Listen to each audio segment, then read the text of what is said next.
Salut! Et comme on dit ici, Boula!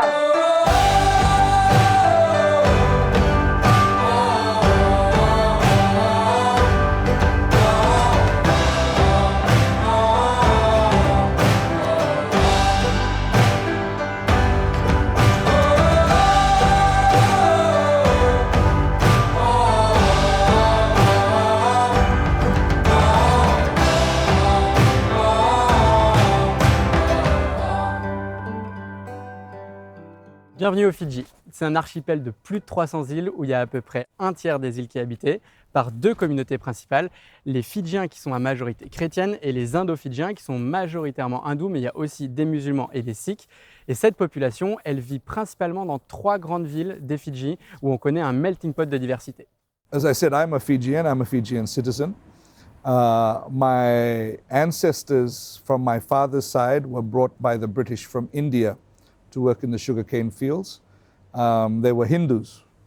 My mother's family were brought from India.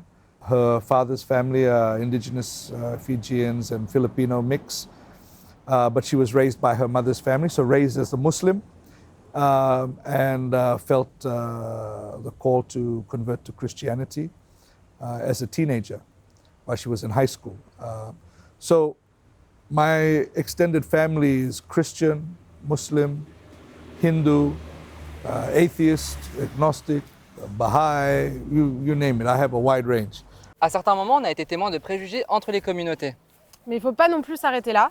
Par exemple, Tata, c'est le père de la famille catholique qui nous a accueillis pendant plus d'une semaine aux Fidji. Il a une histoire de famille assez particulière, mais vraiment belle.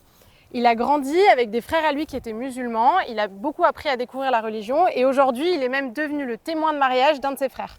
Ouais. Et en même temps, quand on était là-bas, ils sont partis acheter de la viande halal pour me faire plaisir pour un repas alors qu'eux-mêmes, d'habitude, ne mangent pas de viande. Ça, c'était vraiment sympa. Ouais.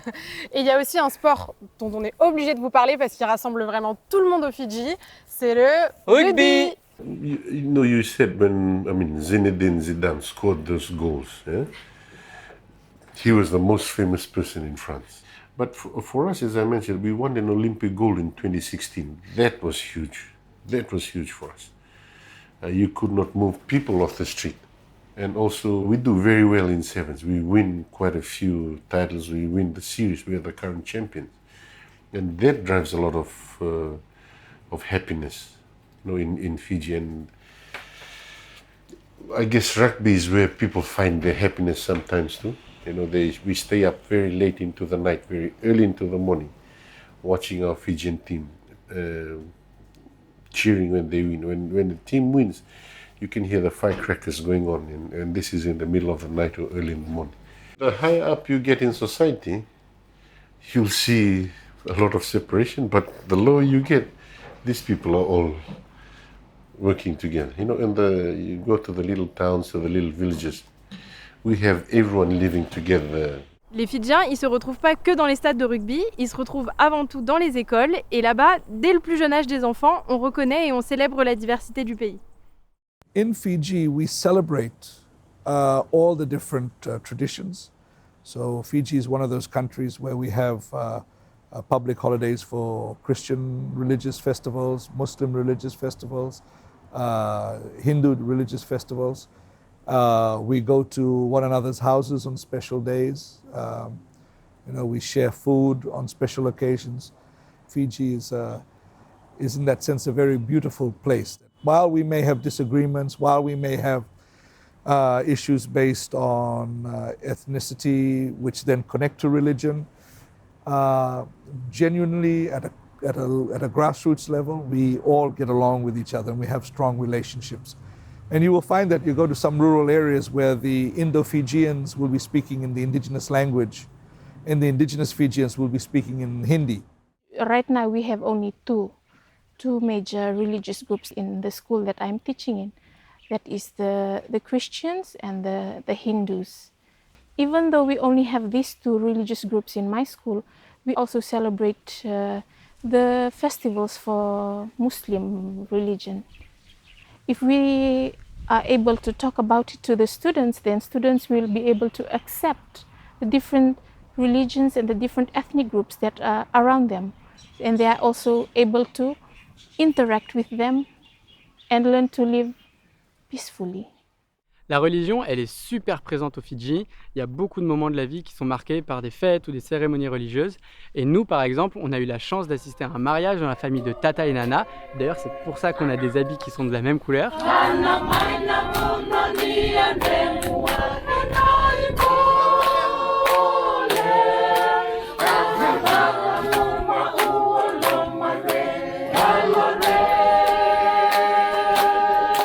Au mariage, on a observé à la fois des rites chrétiens et d'autres qui étaient issus plutôt des traditions ancestrales fidjiennes.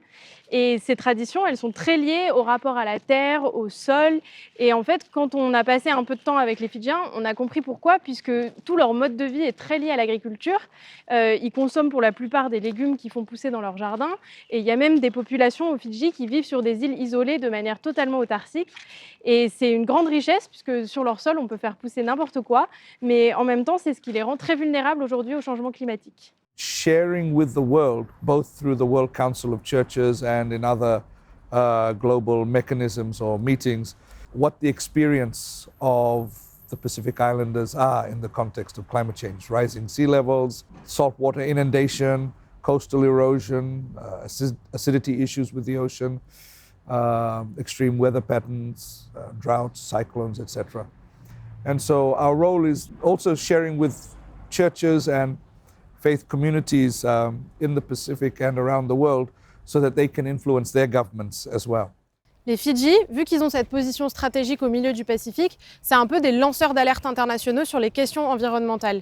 Et sur ce sujet, toutes les communautés sont vraiment mobilisées. Pas que pour faire du plaidoyer, mais aussi pour mettre en place des projets qui sont très concrets.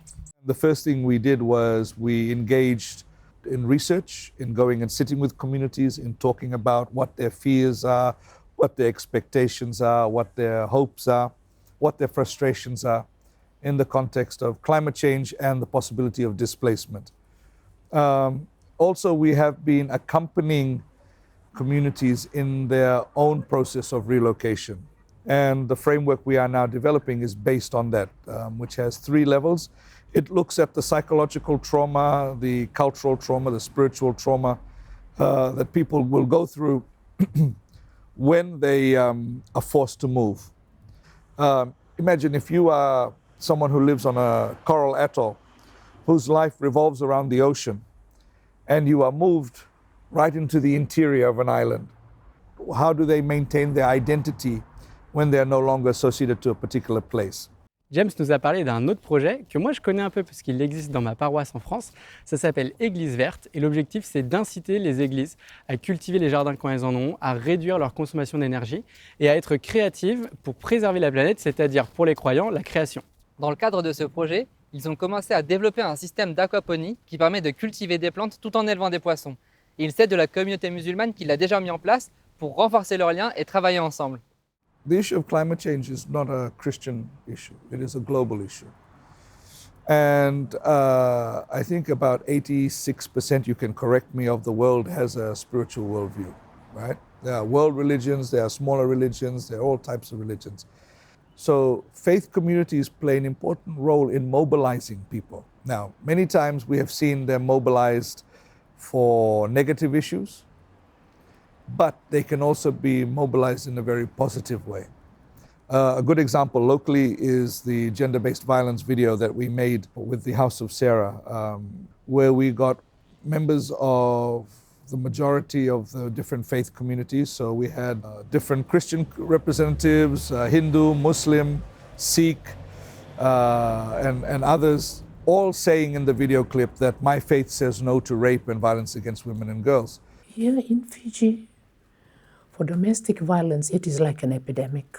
That's how we see it. The numbers continue to increase. By now, the numbers in Fiji, like 64% of women in Fiji go through some sort of violence. So with that, the church understands that for every woman who sits in the pew, majority of them would have been either survivors or are still victims of violence. When we started on that, then we saw that it was not only Christian women who are going through violence, but all women, irrespective of the denominations we belong to. we all go through the same thing. Most of us, we go through the same violence. Then we started our Women of Faith coalition. So we have a Christian Talano network where we call in Christian women from other denominations. And then we have the Women of Faith where we call in women from other faiths. The idea was put up, why don't we include all our faith leaders to come up on TV, on the video clip, speaking against violence. So it was the idea of the Women of Faith as we come together and discuss and share ideas. The feedback we had from these women of faith delegates who are represented in the Women of Faith meetings is how their women had been empowered, seeing their leaders speaking out against the violence that they are going through. But I'm sure that it's the men who will slowly process the message that they've heard. Like sitting there with their wives, I'm sure that there'll be a time that they'll process slowly of that message that violence is a sin. Je pense qu'il y a beaucoup d'institutions religieuses qui sont très patriarcales, mais c'est une sacrée expérience de découvrir aujourd'hui, avec des projets comme la House of Sarah, qu'au sein de ces institutions, il y a des responsables religieux qui sont capables de s'engager contre les violences faites aux femmes. Also with fighting against poverty, I think that's another area where we can all work together, that we work hand in hand, because these can be the root causes for other social issues who are there. We can see that they all interrelate. And poverty can also be a cause of violence. And violence can also be a cause of poverty. J'ai trouvé ça hyper fort que Meretti, elle rappelle l'existence de connexions entre des sujets qui d'apparence n'ont pas grand-chose à voir. C'est vrai que parfois, quand on s'engage dans quelque chose, on ne réalise pas la puissance de notre engagement sur plein d'autres thématiques. Et c'est pour ça qu'avec Adèle, Abderrahim et Vincent, on a vraiment envie d'insister sur l'engagement de la jeunesse pour construire notre société de maintenant. Every young person's time is now, but in the context of what we are facing in the world, increasing xenophobia, racial and gender discrimination, climate change, a lot of corruption going on, leaders that promote division, that don't look after the vulnerable and marginalized in community. It's not a matter of whether you are young or whether you are old or whether you are Christian or Muslim or Hindu or agnostic.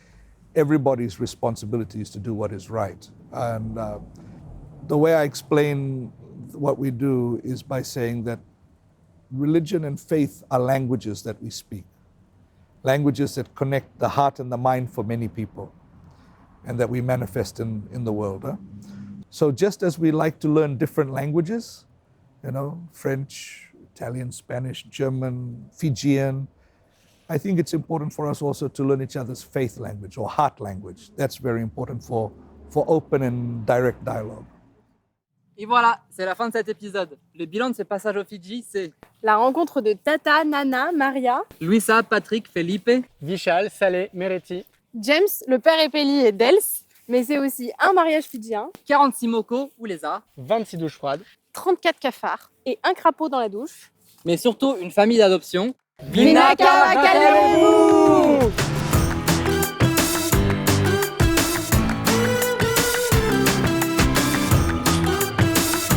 Non.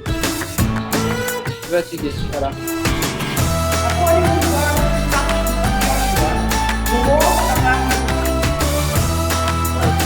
Alors nous sommes dans un taxi de beau matin. Et alors en fait, en plus du chauffeur de taxi, nous sommes 5 puisque le père de famille Nicolas nous accompagne. Qu'est-ce qu'on a fait? Eh bien la solution est juste derrière moi. Salut, je suis dans le coffre. Voilà. C'est le coffre de l'ambiance. C'est le coffre de l'ambiance. C'est le coffre de l'ambiance. Ça va mon petit Vincent, tu fais de beaux rêves? Oui. Ils sont comment tes rêves?